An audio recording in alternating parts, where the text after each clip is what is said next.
বাঙালি জাতি, বাঙালি মানে এক অনুভূতির নাম। আমি বাংলাদেশি। আমরা বুক ফুলে বলতে পারি আমি বাংলাদেশি। শক্তিশালী দল। এবং পৃথিবীর মধ্যে যদি শক্তিশালী প্রাণী থাকে সেটা হচ্ছে টাইগার, বাঘ। সেই বাঘের কাছে কেউ যেতে পারে না, যদি যে যায় তাকে খেয়ে ফেলে। আজকে এই বাঙালি জাতির নাম রাখা হচ্ছে টাইগার।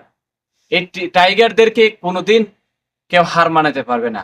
বন্ধুরা, বলতেছিলাম আমাদের বাংলাদেশের যে বিজিবি গতকালকে একটা চমক দেখিয়েছে। ভারতের কুলাঙ্গারদেরকে ফায়ার নিচে পর্যন্ত নামিয়ে দিচ্ছে যান বাঁচানোর জন্য। বিখ্যাত আমার দেশ থেকে সে বিদায় নিয়েছে।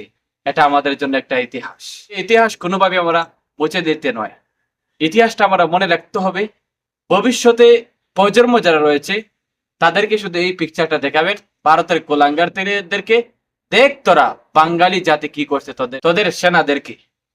আমরা গর্ববোধ করতে পারবো সেদিন, আমরা গর্ববোধ করতে পারবো সেদিন, বুক ফুলে বলতে পারবো যে আমরা শক্তিশালী দল, আমরা টাইগার, আমাদের পাওয়ার অনেক দ্বিগুণ।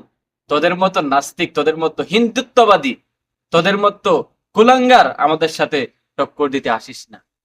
পাকিস্তানের সাথে যুদ্ধ করবে, সে পাকিস্তানের সাথে যুদ্ধ করার আগেই নিজের দেশে বিমান হামলায় চূর্ণ বিচূর্ণ হয়ে যায়। তোমরা ঘরে বসে লাফাচ্ছ, পাকিস্তানের সাথে যুদ্ধ করবা। যাও পাকিস্তানের সাথে খেলো গিয়ে, দেখবে পাকিস্তানে তোমাদেরকে কত নানা টাকা। বন্ধুরা, আজকের ভিডিওটা শেয়ার দিন এবং ইতিহাস হয়ে থাকুক। শাহজালাল ইয়ামানির আল্লাহ আকবার দবনিতে সিলেটের সাততলা চূর্ণ বিকীর্ণ হয়েছিল। জি, জায়নামাজের উপর দিয়ে তিনি সুরমা নদী পার হয়েছিলেন। এটা একটা ইতিহাস। আরেকটি ইতিহাস আমাদের সাথে নতুন যুক্ত হয়েছে 2025 সালে। ভারতের বিজিবিকে বাংলাদেশের বিজিবি ফায়ার নিচে নামিয়ে মাফ চাওয়ার পর তাকে ছেড়ে দিয়েছে। এটা একটা ইতিহাস। সেই ইতিহাসগুলো মনে রাখার জন্য আমরা ভিডিওটা শেয়ার দেই এবং ভারতীয়দেরকে বয়কট করব। ভারতের সাথে আমাদের কোনো বন্ধুত্ব নেই, ওরা আমাদের শত্রু। দেশ দখল করার জন্য ভারতের কুলাঙ্গারই যথেষ্ট, মোদী সরকারই যথেষ্ট। দেশটাকে বিক্রি করতে যাচ্ছিল শেখ হাসিনা, 15 বছর পর্যন্ত দেশের সম্পদ লুটপাট করেছিল, কিন্তু সেটা বাংলার জনগণ করতে দেয় নাই। আজকে আমরা উন্মুক্ত দেশ, স্বাধীন দেশে বসবাস করতে পারতেছি, আলহামদুলিল্লাহ। এভাবে বাংলাদেশটা এগিয়ে যাবে ডক্টর ইউনূসের হাত ধরে।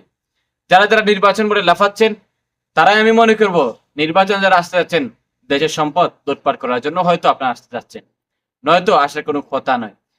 যাই হোক, অধিকার আমি যাচ্ছি না। আজকের এই ইতিহাস থাকার জন্য আমি ভিডিওটা আপনাদের সামনে শেয়ার করছি।